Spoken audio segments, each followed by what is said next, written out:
Los templarios proliferaron muchísimo después de las cruzadas. Se hicieron con el control financiero de Europa, dominando todas las principales industrias, sobre todo la de los préstamos. Inventaron el sistema de cheques moderno y en cuestión de unos años tenían contentos a todos los reyes de Europa. Tenían demasiados humos en muchos sentidos, sobre todo con respecto al Papa y a muchos reyes. Eran sumamente ricos, parecían ser los amos del mundo. La mayoría de los historiadores cree que recibieron su justo castigo por su riqueza. El rey francés que inició la represión de los templarios, Felipe el Hermoso, sentía envidia de su gran riqueza. Y se piensa que les acusó de blasfemia y de sacrilegio, pero que lo que en realidad quería era su dinero. Se les acusó de blasfemia y de sacrilegio, así como de incumplimiento de la reverencia habitual de la Iglesia, pero eso era bien sabido. Las acusaciones contenían elementos sexuales, pero siempre los hay en acusaciones contra grupos herejes. Se les acusó de sodomía, de actos homosexuales, se les acusó de escupir y de pisotear la cruz, de adorar no solo una cabeza barbuda y cortada, sino también en casos excepcionales se les acusó de adorar la cabeza cortada de un gato. La Iglesia Católica se hizo con las confesiones necesarias para eliminar a los templarios. Un viernes 13 de 1307, el Papa disolvió oficialmente la orden. Su gran maestre murió en la hoguera. A mediados de la década de 1300, los templarios parecían haber desaparecido completamente y se confiscó su hacienda. Pero ¿se podría disolver la hermandad más rica y poderosa del mundo y confiscar toda su riqueza de la noche a la mañana? No. Los templarios, bien preparados y organizados, pasaron rápidamente a la clandestinidad y se llevaron consigo toda su riqueza. Se convirtieron en una sociedad secreta muy poderosa y con muchos fondos. De hecho, como ha demostrado la historia, solo desaparecieron de la vista de la gente. Pero con una nueva faceta, un odio acérrimo a la Iglesia Católica. Al mismo tiempo, el priorato de Sion supuso que la Iglesia haría lo mismo con ellos. También parece que desaparecieron, pero solo de la vista de la gente. Durante más de 400 años, desde el siglo XIV hasta finales del XVIII, los masones, los asesinos, el priorato de Sion y los templarios subsistieron como sociedades secretas relativamente aisladas, con una influencia limitada, hasta que, el 1 de mayo de 1776, en Baviera, la humanidad vio lo que podría ser su peor destino. Adam Weishaupt, catedrático de Derecho Canónico, educado con los jesuitas y que sabía mucho de ocultismo, formó una nueva organización secreta que aglutinaría a todas las demás con un fin inconcebible: hacerse con el control total del mundo y de sus recursos y dominar por completo a sus habitantes. Weishaupt la describió eufemísticamente como un nuevo orden mundial.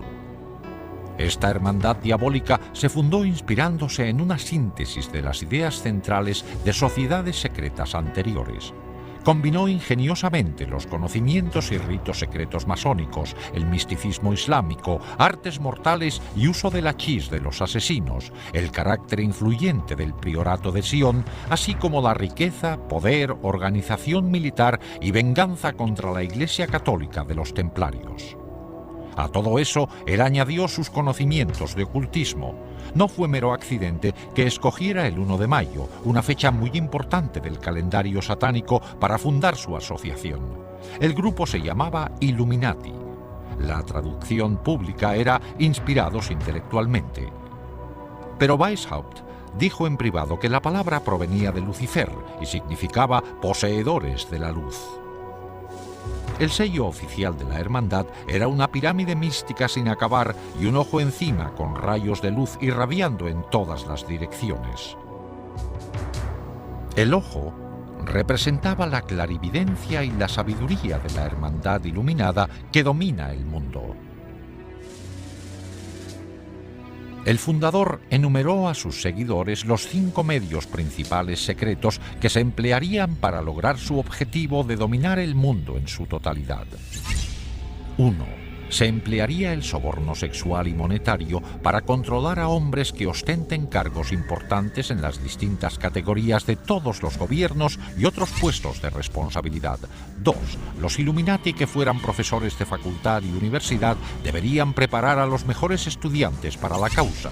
3. Se colocaría a personas de influencia y estudiantes especialmente preparados bajo el control de la hermandad detrás de todas las instituciones gubernamentales, religiosas y financieras y se emplearían como agentes. 4. La sociedad secreta dominaría absolutamente los medios de comunicación, de modo que toda la información pudiera manipularse para convencer a las masas de que un gobierno único mundial es la única solución de muchos problemas. 5. La fase final de la operación emplearía todos los recursos disponibles para provocar golpes militares que derrocarían a todos los gobiernos contrarios y pondrían al mundo bajo el control de un gobierno único al mando de los Illuminati. El grupo se componía al principio de masones del grado 32 y utilizaba diversas logias masónicas de tapadera como lugares de reclutamiento. El masón reclutado de mayor categoría fue un noble del norte de Alemania, el barón Carnegie, conocido también como Adolf Francis, un personaje clave en el mundo masón europeo.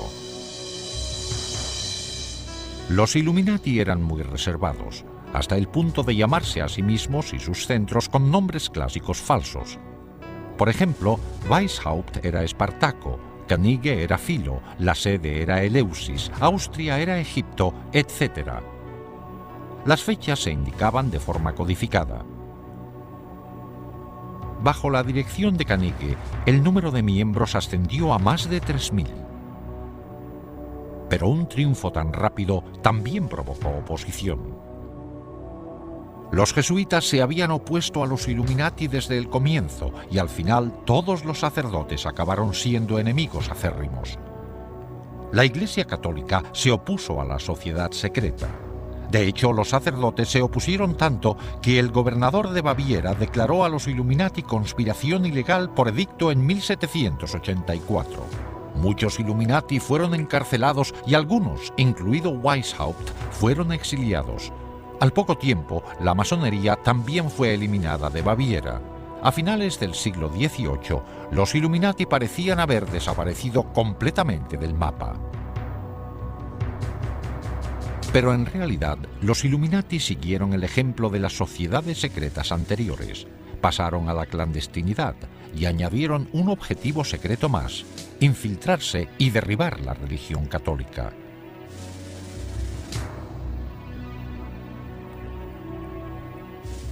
Al observar el mundo hoy día, ¿qué vemos de las sociedades secretas? Existen centros masónicos abiertos en todo el mundo como una organización importante. Los templarios subsisten hoy día como organización masónica de primera categoría en el rito masónico de York. Aún sigue siendo en parte un secreto lo que ocurre dentro de los centros masónicos. Quizás solo los miembros más importantes conozcan los ritos secretos, los objetivos y la venganza contra la Iglesia Católica. Los masones y los templarios han sabido integrarse muy bien en las sociedades más respetadas del mundo. En menor grado, los asesinos han aparecido en público de vez en cuando en la historia. A principios de la década de 1800 se les vio en la India bajo la dirección del Aga Khan, al que atribuían poderes divinos. A finales de esa década, el Aga Khan les llevó a Afganistán, donde mantuvieron una relación duradera con los británicos. Posteriormente, los descendientes del Aga Khan se infiltraron en la cultura occidental. Un ejemplo destacado fue cuando el príncipe Ali Aga Khan, nieto del Aga Khan II, se casó con la actriz norteamericana Rita Hayworth. ¿Han quedado los asesinos como orden secreta homicida relegados ya al pasado? Por el derramamiento de sangre actual a manos de extremistas islámicos, se diría que los asesinos siguen vivos y activos. El priorato de Sion también sigue en pie.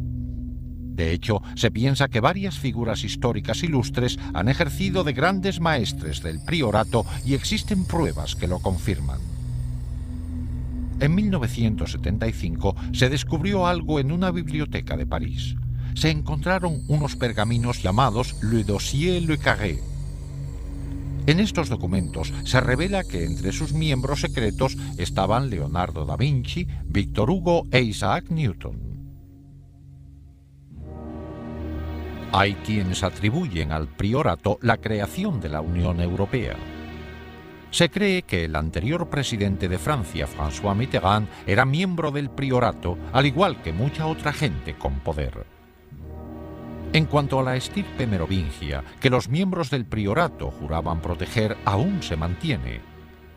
Por matrimonios entre parientes, la mayoría de las familias reales europeas pueden decir que son de ascendencia merovingia, y se dice que de estas familias reales han salido los 44 presidentes de Estados Unidos. Estas conexiones por todo el mundo a través del priorato de Sion eran el medio del que se valían los Illuminati para influir en la política y en el poder mundiales. Pero, ¿qué pasó con la sociedad más secreta de todas? Los Illuminati de Weishaupt. La hermandad que prometió unir a todas las demás sociedades secretas para dominar el mundo. ¿Sigue dedicándose activamente a su plan diabólico de dominar el mundo? Por supuesto, nuevos hechos sorprendentes descubiertos revelan que es más fuerte que nunca. El estudio de una sociedad secreta es como estudiar las corrientes de un lago. Las ondas de la superficie nos dan pistas para saber lo que pasa en el fondo. El gran plan de los Illuminati requería infiltrarse en los gobiernos de todo el mundo. En nuestra amplia investigación nos hemos centrado solo en un objetivo, la antigua Unión Soviética, para ver cómo la manipularon los Illuminati. Un modo efectivo de lograr el control de un gobierno sería penetrar en sus servicios de espionaje. Una información recién publicada de los archivos de la KGB aporta datos inéditos. Ahora que ya no existe la Guerra Fría, se está sacando ilegalmente información secreta de cámaras cuidadosamente vigiladas en lo que antes era la Unión Soviética. Con el cambio a una economía de mercado, muchos artículos antes no disponibles para los rusos van a parar al extraperlo. Se dice que en la nueva Rusia todo se vende, incluidos secretos de Estado y los espías que los guardaban.